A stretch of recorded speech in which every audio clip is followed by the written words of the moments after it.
দায়িত্ব নিতে সবাই পারে, কিন্তু দায়িত্ব পালন করার ক্ষমতা সবার থাকে না। তোমার সত্যি মনে হয় আমি পারবো না? তুমি পারবে কি পারবে না সেটা তো সময়ই বলে দেবে। এখন ওর সামনে কথা বলার কোনো মানে হয় না। আমি ভোলাকে দিয়ে তোমার সব জিনিসপত্র এখানে রেখে দিয়েছি, এরপর কিছু দরকার হলে ফুলিকে ডেকে নিও, ও তোমাকে হেল্প করে দেবে। আর হ্যাঁ, এই চৌধুরী পরিবারের বউদের কোনো কারণ ছাড়া বাড়ির এদিক ওদিক যাওয়া নিষেধ রয়েছে, এটা মনে রেখো। আসতে পারি? ওমা হ্যাঁ, আসবেই তো। নিজের ঘরে ঢোকার জন্য আবার অনুমতির দরকার হয় নাকি?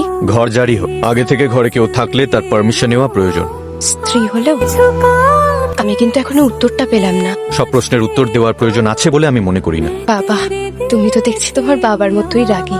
না আসলে ওভাবে কথাটা বলতে চাই। Let me clear you one thing, আমি আমার বাবাকে নিয়ে কোনো রকম ইয়ার্কি ঠাট্টা তামাশা পছন্দ করি না। আর সেকেন্ড হচ্ছে, এখন 10:30 বাজে, এই সময় আমার ঘরে সব লাইটস অফ হয়ে যায়। 6:30টায় উঠে আমাকে কাজে যেতে হয়, আর এখন অলরেডি 11টা বাজে। Good night.